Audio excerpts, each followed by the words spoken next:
میرا تعلق ایک دیہات سے ہے جہاں ہم لڑکیوں کو تعلیم حاصل کرنے کے زیادہ مواقع نہیں ملتے تھے۔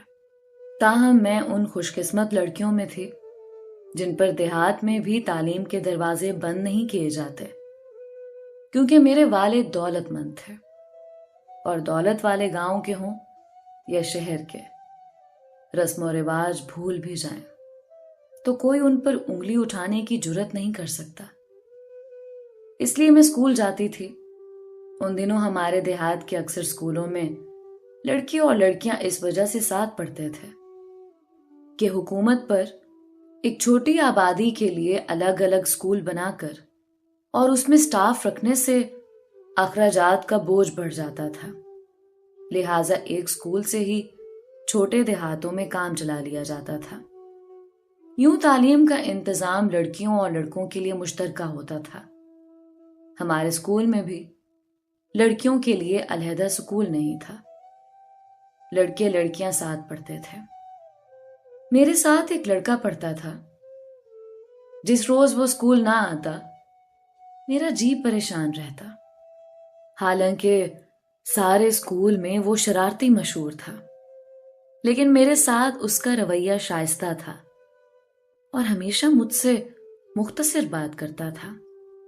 مڈل پاس کرنے کے بعد میں نے اسکول چھوڑ دیا، کیونکہ بابا جان کا خیال تھا کہ میں اب بڑی ہو گئی تھی اور میرا لڑکوں کے ساتھ پڑھنا ٹھیک نہیں تھا۔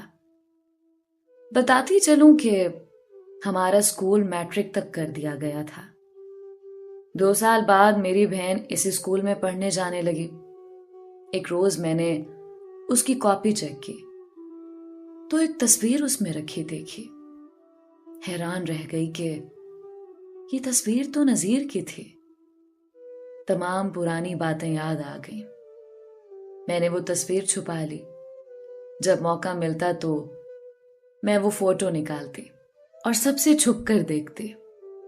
8ویں پاس لڑکی جو 2 سال تک گھر میں بیٹھی رہے، اس کے ذہن میں ادھر ادھر کے خیالات کا گھر کر جانا غیر فطری بات تو نہیں۔ میں بھی تصور میں چپکے نذیر کو چاہنے لگے، یہ سوچے بغیر کہ وہ کبھی مجھے ملے گا بھی یا نہیں۔ ایک دن چھوٹی بہن نے مجھے کہا کہ آپی، میری کاپیوں سے کوئی تصویر تو نہیں ملی؟ میں نے پوچھا کس کی؟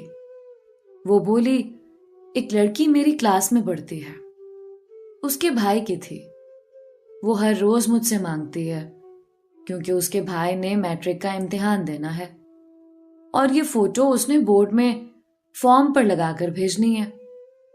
اچھا، میں تلاش کروں گی، میں نے جواب دیا۔ تلاش کیا کرنی تھی، تصویر تو میرے دل میں لگی تھی۔ خیر، صبح میں نے نذیر کی تصویر دردانہ کو واپس کر دی۔ ایک دن میں دردانہ سے کوئی سوال پوچھ رہی تھی، اس نے جواب صحیح نہ دیا تو میں نے اسے خوب ڈانٹا کہ تم توجہ سے پڑھتی نہیں ہو، تبھی تم کو سوال کا جواب نہیں آتا۔ اس پر وہ کہنے لگی، ٹھہرو آپی، میں ابھی سوال سمجھ کر آتی ہوں۔ وہ گئی اور تقریباً آدھے گھنٹے میں واپس آ گئی۔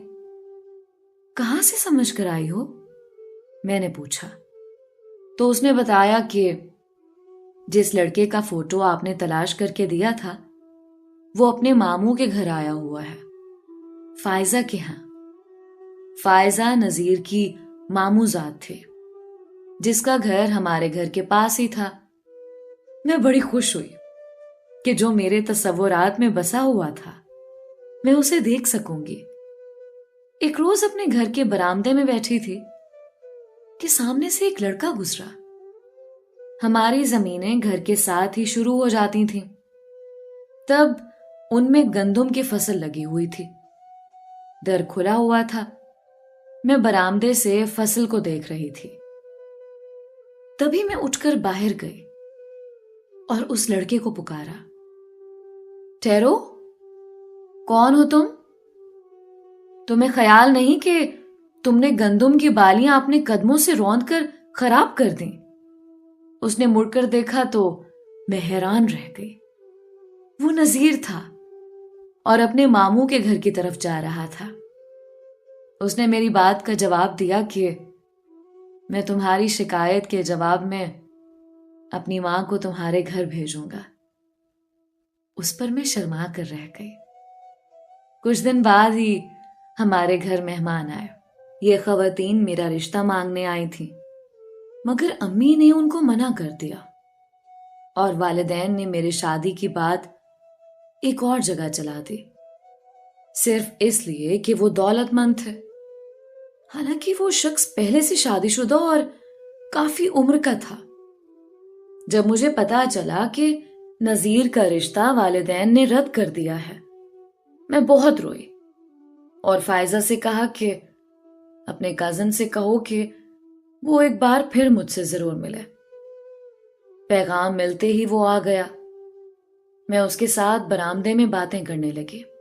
اسے بتایا کہ میرا رشتہ ایک عمر رسیدہ شادی شدہ شخص سے ہو رہا ہے، صرف اس لیے کہ وہ بڑا زمیندار ہے اور دولت مند ہے، مگر میں وہاں شادی نہیں کرنا چاہتی۔ مر جاؤں گی مگر وہاں شادی نہیں کروں گی۔ اس پر نذیر کہنے لگا، میں تو تم کو اس وقت سے چاہتا ہوں جب تم میرے ساتھ اسکول میں پڑھتی تھی، اسی لیے میں نے تمہارے گھر اپنی والدہ کو رشتے کے لیے بھجوایا تھا، مگر اب تو انکار ہو گیا ہے۔ کیا کریں؟ ہم بزرگوں سے لڑ کر تو اپنی بات نہیں منوا سکتے۔ ابھی ہم یہ بات کر ہی رہے تھے کہ میری والدہ وہاں آ گئی۔ انہوں نے نذیر کو مجھ سے بات کرتے دیکھا تو اسے تو کچھ نہ کہا، مگر مجھے جوتا اتار کر مارنے لگے۔ نذیر نے امی کو روکنا چاہا تو انہوں نے اسے بھی دھکا دے دیا اور مجھ کو گھسیٹتی ہوئی اندر لے گئی۔ نذیر بہت بے چین ہو گیا۔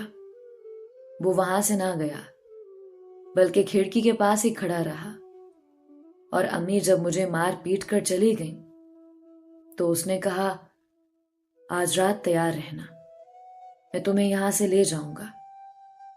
نذیر کی اس بات پر مجھے یقین نہ آیا۔ جب شام گہری ہو گئی، امی اور بہنیں سونے کے لیے لیٹیں تو میں چپکے سے اٹھ کر کھڑکی کے پاس آ کر باہر کھیتوں کی جانب دیکھنے لگی۔ تبھی وہ کھیتوں سے نکل کر کھڑکی کی طرف آیا اور بولا، جلدی کرو، گھر سے نکل آؤ، دیر نہ کرو۔ میں نے کہا، مجھے ڈر لگتا ہے۔ نذیر نے اصرار کیا، ذرا ہمت کر لو، میں تمہارے ساتھ ہوں۔ ان لوگوں کو کیوں نہ ہم اپنی بے عزتی کا احساس دلوا کر بدلہ لیں۔ ڈرتے ڈرتے میں باہر نکل آئی۔ ہم کھیتوں چلتے بہت دور نکل آئے، جہاں سے نذیر کے دوست کے کھیت شروع ہوتے تھے۔ نہ جانے کتنی گھڑیاں اور کتنے کوس ہم پیدل چلے ہوں گے۔ میں تو تھکن سے لڑکھڑانے لگی۔ تبھی نذیر نے کہا، اگر اب نہیں چل سکتی تو یہیں کھیتوں میں رات گزارتے ہیں، میں جاگتا رہوں گا، تم سو جانا۔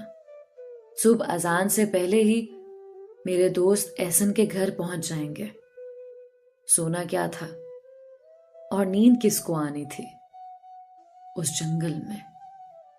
اس رات ہم نے ہر وہ بات ایک دوسرے سے کہہ دی جو خاموشی کی زبان میں ہوتی ہے۔ صبح ہوتے ہی ہم احسن کے گھر پہنچ گئے۔ احسن کے والد نذیر کے چچا ہوتے تھے۔ انہوں نے جب ہمارا حال سنا تو پہلا کام کیا کہ ہمارا باقاعدہ نکاح کر دیا اور مجھ سے پوچھا، کیا تم راضی ہو اور اپنی مرضی سے آئی ہو نا؟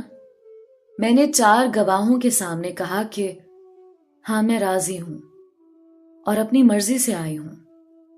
نکاح کے بعد نذیر مجھے چچا کے گھر چھوڑ کر خود ان کے ساتھ اپنے گھر گیا اور سب باتیں ان کو بتا دیں۔ گھر والوں نے پہلے تو اسے خوب لان تان کی کہ تم نے ایسی حرکت کیوں کی۔